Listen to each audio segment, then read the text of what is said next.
So, what's up, everybody? This is BSP. So the subject I'm going to talk about tonight, it came up, a few days ago, probably last week sometime. I usually try to pick through things and see what I want to talk about. There's so many things going on in Japan.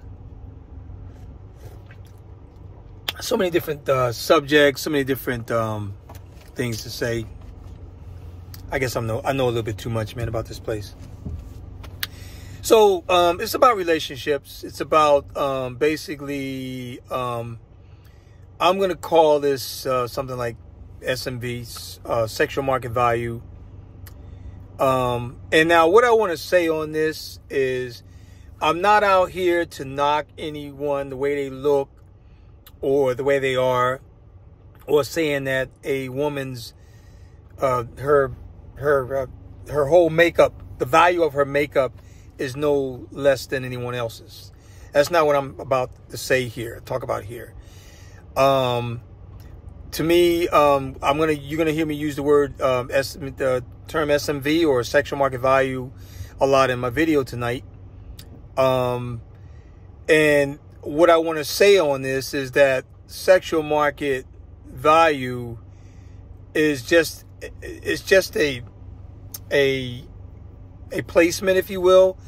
It doesn't define, like I said, the value of a woman or a man for that matter. But we're talking about women tonight because I had spoken with a couple women on the subject. So this is coming from their view, from two Japanese women's point of view of the SMV in the world, on what they feel is the sexual market value, the importance of a sexual market value. And like I want to say too, it doesn't define a woman. It is just a segment of how we grade each other as humans. That's if I can say that. So don't get up here and be like, hey, you're thinking just because I don't have a good sexual market value that I'm not valuable. No, that's not what I'm saying here. I'm just saying that this is a segment that most human beings at least are aware of. Let's put it that way. Now, sexual market value means a few different things, and depending on where you come from, right? So, or it doesn't mean a few different things. What I'm saying is it's looked at differently from where you come from. So I don't like to say, I know I use the term a lot, say women from the West or people from the West or women from the East, but look, you can be from the West or East, and then you can be from the West, but then you break it down, and there's many different so-called Western countries that have many different views, and then within those countries, there's many different views. Okay, same as Asia. So everybody always tend to look at Asian women like, hey, you're Asian and you're all the same. No. And so that's part of this conversation. So, see, I'm going to start off with how this came about. So I was talking with my wife and my mother-in-law being 72 years old, and my wife, she just turned 40 this year. So, her friend, who is a friend of mine, I remember I told you on some of my other videos that my wife's friends are my friends, especially if I've known them as long as I've known this woman. And I first met her in 2007. She was a lot thinner. She was younger. She was only 22-year-old, the same age as my wife was, because that's when I went to get my wife to, bring her over to get married on a fiancé visa. And we ended up getting married on her 23rd birthday. So that month, a couple weeks later after I brought her back, we got married. So this woman, we were with her last week, and, she's a very nice lady, very beautiful personality. And my wife had told me throughout the years that she was a very picky person when it came to men. So now we're in 2024, and for the first time, my wife was even surprised. This woman says, I'm interested in a man. I want to meet a man now. Because what happened was, what came about was, my wife, she knew all about what we were doing. We're getting the house built, how, we live our life. And I mean, she don't know all the details, but she pretty much, all the things that she's heard, my wife told her how we came about, we went from only having $3 in the bank to, making investments grow. And now we're building a home in Japan. So, she told my wife all that. And this woman was like in awe. She's like, oh, this is over like an hour dinner, and then later on a 2 or 3 hour nightcap, right? So she was there, oh my goodness, oh, I really wish I could get somebody like your husband, and this, that, the other, right? And does he have any friends? She kept asking me, you got any friends like you? This, that, the other, right? So I'm sitting there and I'm like, none of my friends will be interested though, because she's ballooned up. I mean, she's round now, and she's 40 years old, right? Let me go back on that now. I'm not trying to say that round women are not attractive. That's not what I'm trying to say here. But I'm just looking at how things work in Asia. Okay, I mean, not in Asia, in Japan, where I know a lot about this country, and how things like that are looked at. So you guys can come in, you can throw all your opinions up here all you want, but this is how things work in Japan. So she's a 40-year-old, and she's overweight, way overweight. Okay, but she's just got a sweet personality. She's never been married. She doesn't have any children. And now all of a sudden she wants a man. So fast forward to a few days ago when we were talking with my mother-in-law about it. And my wife had mentioned that to her. My mother-in-law knows all my wife's friends because they all grew up together in school and whatnot. So my mother-in-law brought it up and she said, ooh, she's at the borderline. See, my mother-in-law, 72 years old, she already recognized that this woman is at the borderline of her life. And she said her clock is ticking fast. And if anything, the clock is already ticked out. This is what my mother-in-law was saying, right? My wife was there listening. My wife was on the other side of the spectrum saying, well, wait, she might still have a chance, this, that, the other. And my mother-in-law was looking at her like, and talking to me like, I don't think this woman got a chance, because she brought up some good points. She said, look, she's 40 years old now. Even if I was to introduce her to someone, first of all, that someone has to be okay with somebody being overweight, like the way she looks, right? Like I said, I'm not trying to say that people who are overweight or big are not attractive. I'm just saying that people are attracted to a certain kind of person, a woman. And when they look at Japan, the last thing they think about is a fat Japanese woman, right? That's what I'm saying. Is an overweight, or whatever word you want to use, obese Japanese woman is the last thing that comes to any Western man's mind. If I was to tell my friends, hey, I know this nice 40-year-old Japanese woman, they might go for the 40-year-old because not everyone out there wants to raise, have children, right?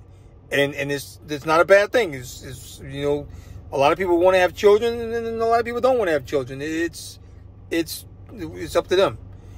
But the average male out there in the world would want a woman that can at least bear them children if they don't have children themselves, and if they're looking to get married to a woman. This is just, somebody, like I said, not every man is like that, but the average man is like that. And I usually meet the average male, and I know the average man. That's what I'm getting at here. I'm just trying to keep myself from getting beat up here, because I'm not. Because I'm just coming out there with what I know and what I've seen, and I'm not here to hurt anybody. So like I said, this woman is overweight. She's 40 years old. And now all of a sudden she decides, hey, I want to get a man. Well, like I said, my mother-in-law was like, it's kind of late. She could tell she was being nice when she said she was borderline. Because she said, like I said, she'll be 40. Even if she meets somebody, they're going to date for a year or so. And then after that, she's about 41 going into 42. And then she has to hope that the person that she's dating will propose to her. And then they propose. That means they get engaged. Then they might get married a year or so later. That'll put her at 43, almost 44. No. So those numbers aren't looking too good for her, is what my mother-in-law said after she broke it down. And my wife was on the other end saying, well, hey, she still could have a chance. There's always a chance. But even my wife admitted, but 40's kind of late in the game. We did, however, have my wife's cousin. She's 42. She just had a baby, her first baby. And I think the only complication she had was, they didn't take everything out. And when they did, she lost some blood. And so she had to stay in the hospital for a little bit longer than normal. And that's about it. But that tends to happen. So the older you get, the more risk you have of delivering children. And that is where the word SMV, sexual market value, comes into play here. So this girl that I'm talking about, I remember when I met her, she was an attractive 22-year-old female. She had an interesting look, you know, but she was an attractive 22-year-old, gullible, like jolly. She was like really jolly, joking woman. Like she could be like your friend. And I think that may have hurt her in the end, is that she came across as trying to be a man's friend in a country where male-female relationships friendships don't really happen unless they grew up in school together or they work together. But normally, no, you don't just befriend a woman or a man. If you're a man, you don't just befriend a woman. So men will come out and be like, well, she's cute, but she's just a friend. And that's not good. That's not good for a woman. So over here in Japan, women are well aware of their sexual market value. They really are. And men, on the other hand, we appreciate and value. Women, I'm not saying women are not depreciating value. I'm just saying that segment. Because men also depreciate in the segment, sexual market value too. We have a sexual market value as well. But our sexual market value tends to be longer by nature than it is for a lady. Because, and what I mean, here's what I mean by that. Hear me out. What I mean by that is this. It's just that I'm not saying that a woman that is at 70 years old does not have a sexual market value. Everybody has a sexual market value until they leave this world. But what I'm saying here, and women, you know what I'm talking about, and this is what they know in Japan, is that at 70, you don't have as many men chasing you around as they would be when you're in your 30s or your 20s. You see what I'm saying? So that's what I'm talking about. I'm not talking about you as a person losing value. I'm just talking about your sexual market value. You're losing that as you get older. Okay? Men, we lose it, but we got to be much older to lose it. In other words, to the point where we can't even walk, or we're just not even, just can't do nothing. But there's a lot of young women out there that really like older guys. Like I'm 22 years older than my wife, and when I met my wife didn't care how old I was, and I was dating younger women before I met her. So they don't care. And you see women out there looking at somebody as one of the old actors, like with gray hair and everything, and they're like, oh my, he's sexy. They like, ooh, I want him. And that's how it is. And that's what I'm saying. Men carry the sexual market value longer. And I remember when I was well, not longer. I don't want to say longer. I want to say our sexual market value does not dwindle or does not lessen as much as a woman our age when we get older. That's what I want to say. So because I remember when I was a younger high school kid, and the girls would just blow by me, like didn't act like I wasn't even there. They would just ignore me because I was probably a geek, a dork, poor black kid who didn't even eat lunch because I didn't have enough money to buy lunch. I just go to school, hair all nappy, clothes all bad, holes in my sneaks. They paid me no mind. And I remember my mother was telling me, she said, don't worry. When you get bigger, you're going to see what's going to happen. My mother said this. So there's another woman that told me this. She said, and I'm not saying I agree with what she said, but I'm saying this is what she told me. And she said, don't worry. She said that you are an appreciating asset. And she said the opposite sex are a depreciating asset. She said at one point in your lives, you'll both reach a certain age where you're equal. Not the same age, but like a woman to be coming up, and then you'll be coming up. And like, in other words, you'll be like older or whatever, and then you'll come across, you're going to be a certain age and a woman to be a certain age. And at those two ages, that's when you're both at your what she would call your value, your peak value. And then you're going to start, then when you get older, she said, as you get older, your value will not depreciate as quickly as a woman's value. And I never understood what the hell she was talking about. I just a young buck. I don't know what didn't know what she's talking about. And I probably still don't know, but I do know the importance of sexual market value. I do know the importance of that. And over here in Japan, they have what they call the Christmas cake. And that means that men don't want women. Nobody wants a woman after 25 years old. And some women, modern people will be like, well, that's old school, nobody cares. Well, I mean, yeah, there's more men now that are less concerned with that, but they still keep it around that 25, trust me. They still would love to keep it around that 25 because, contrary to popular belief, a lot of Japanese do want to get married, even though they are having some birth crisis right now. But that's because it's of economics. It's not because they don't want to raise a child. Where I live, in my city of 180,000, I see pregnant moms on dads walking with their kids all over the place with families everywhere, couples with kids everywhere. I see quite a bit over here. You know, and then I'm understanding in Tokyo, they have even more. So yeah, there's a lot of areas that are not, but then there's a lot of areas that are raising children and that want to have children. I think my outlook on life here in Japan is that a lot of people would love to raise a family, get married and raise a family. You have those, you have the segment of society that they're mostly just interested in animals, like pets. They're raising pets, and they're like, yeah, you know, I'm okay with my pet. And because they feel like pets are less responsibility, bring less stress, bring less drama. That may be the case, but pets don't mean anything when you transfer money over. Pets have no value when you're saying, okay, I want to give this money to my pet, right?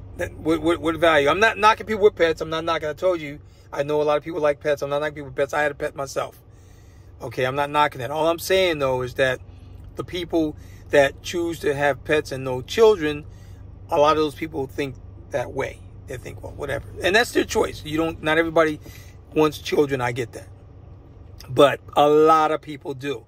So when men go out and they look for a woman in Japan, you know, you'll date and you'll have maybe a year or so dating. And then, you know, if you like each other, then the man will propose to you. And then you're going to say, if you say, yeah, another point I want to bring out, not a lot of women are going to turn a man down when they get proposed to. To a lot of women over here, that woman is one dumb bitch. Okay, because you don't get that many chances. You don't get that many people proposing to you in your life. Trust me. A lot of women in the West, they have a different outlook on that. I'm not going to talk too much on the West, on the way it is in some Western countries, because not every country in the West is like that. I know Eastern Europe is probably more aligned with this part of the world here, where women know that they really love to have a family in Eastern Europe.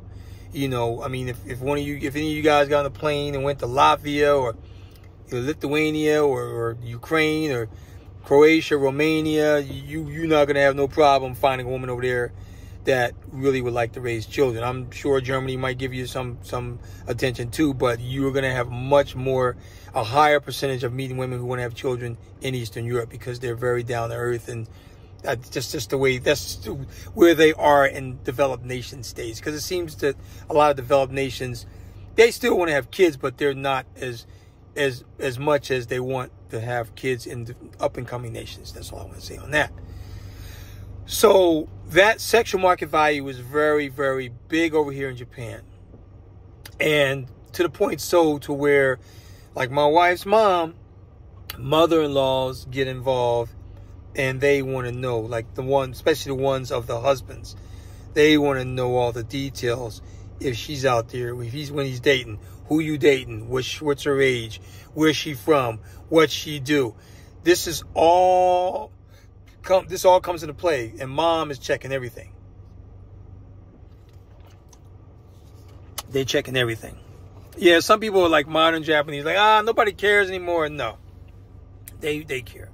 They really do care. And the one thing I want to say on that, especially when it comes to the childbearing thing, is one thing I find to be unfair on both ends, because I'll talk about myself first.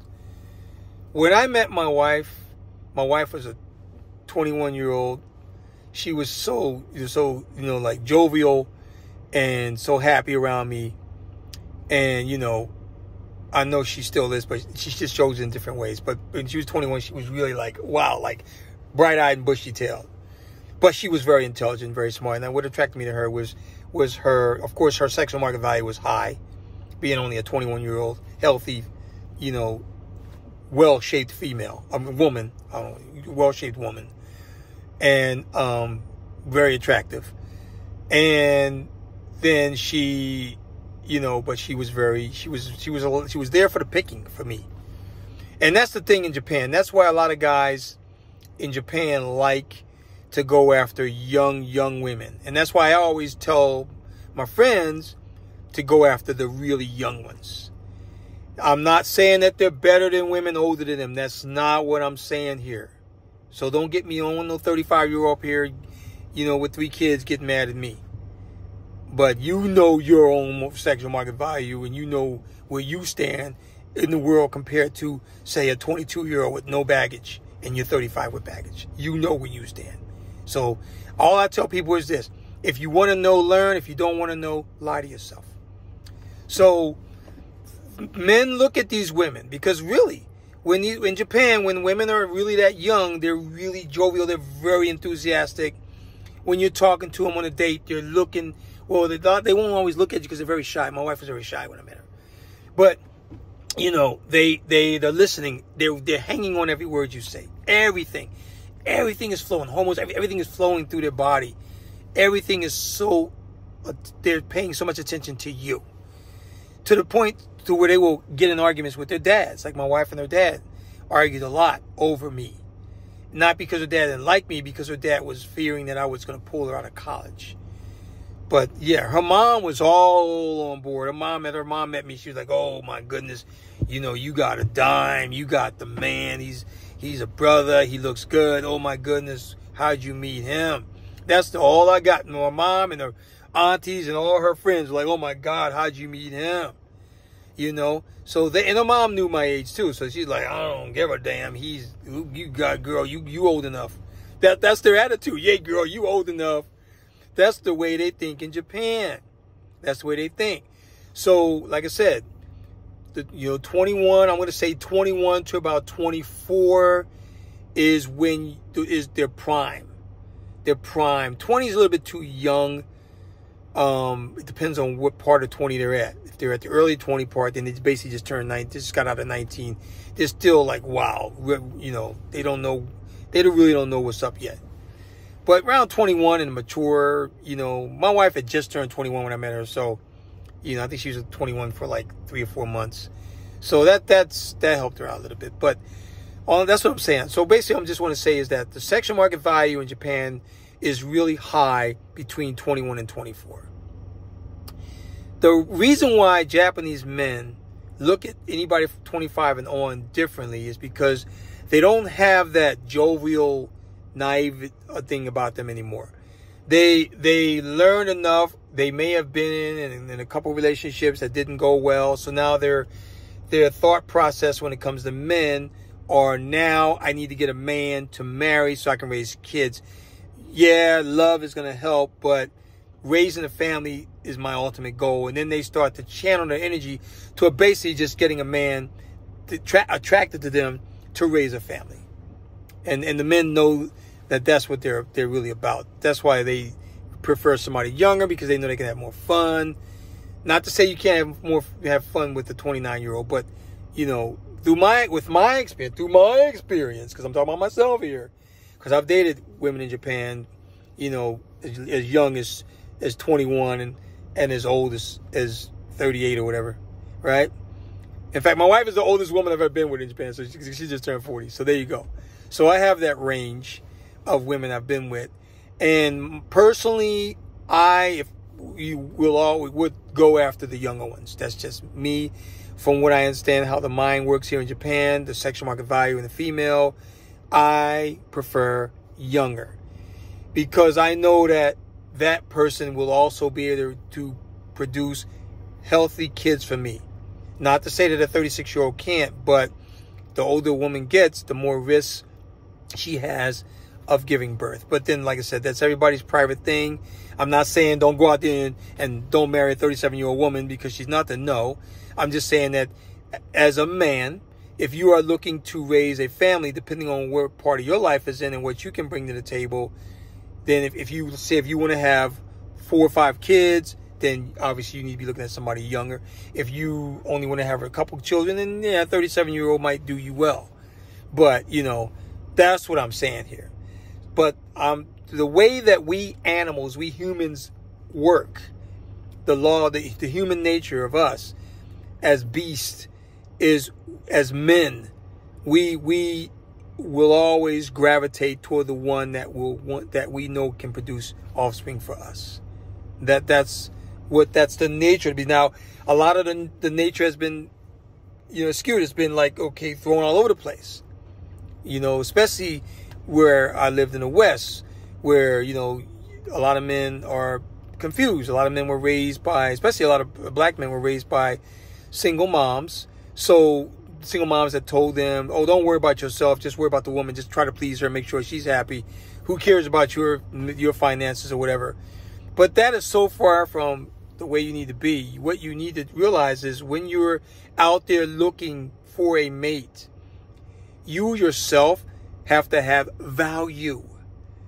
So if you're going to go after a woman who has a high sexual market value, as a man, you need to have value. So if I want to put sexual market value, I might use this word for the first time. You know, economic market value. Okay, financial market value. Whatever you want to call it. FMV, whatever, EMV, whatever you want to call it. Actually, I'll call it financial market value, because you also have to show them that you are worth a damn. Because women, on the other hand, are also looking for a mate who's strong, healthy, who can take care of them, who can secure them, and who's also going to be able to pay all the bills. Especially in Japan, because in Japan, when women get married, women are not looking to want to still have to work. They are looking for you, the man, to take care of everything monetarily, give them security. That's what women are looking for in Japan. That is what they need. And they want to raise the children, and when the children gets older, then if they feel like they want to get back out there and work, then they'll go to work. But they do not want to have a 2-year-old or 1-year-old sucking on them and then have to turn around and pull them off and go to work. That's not what they want to do. So that's what I'm trying to say here. So if you are going to be going after a woman with that high sexual market value, you as a man need to make sure that you yourself have value. We ain't talking about no Pookies and Ray Rays up here. We're not talking about a guy walking around just trying to see what he can get. Oh, I think I want that. No. If you, in Japan, you have to understand this. This is what I really want to say here too. And I know I'm running a little bit over, but I just want to say a lot of men in the West have this thing about Asian women being exotic and mysterious and whatnot. Well, I can tell you, Asian women are not exotic and Asian women are not mysterious. The only reason why you have that kind of interest or you feel that way about Asian women is because you don't see Asian women all the time where you live. That's all. That's all. It's just another woman with a different personality, a different look, you know, because nature only gives us what we want, what we need. Like African people, our hair grows out, way out, no matter how long it gets. And because it's hot in Africa, that hair does not need to be resting or laying all on your body. Asians, they need hair laying all on their body because they come from cold climates.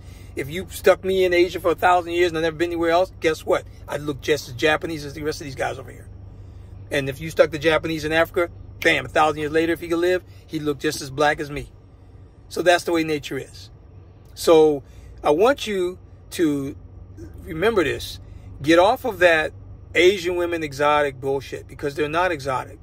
And another thing you guys need to know when you're over here, like I said, that sexual market value, with that high sexual market value also comes you need to be a high value male yourself. But don't look at a Japanese woman like she is some sort of piece of meat, because Japanese women don't like that look. They don't like the guys that, oh my God, you're Japanese. Oh, I can't wait to be with you because you're Japanese. Women in Japan, they hate that. They themselves know that my wife and all her friends and all tell me, I'm just an average woman. I'm no special than anybody else. Trust me, guys. They ain't no special than anybody else. The pussy ain't no better. You know what I'm saying? It may feel that way to you because of how you being treated, as you're making love to women. Now, that's going to be a different experience for you. But I wouldn't sit up and walk down the street and say, oh, my God, they got better pussy. No, no. That's not the way you want to phrase that. You don't want to put that out there. Okay?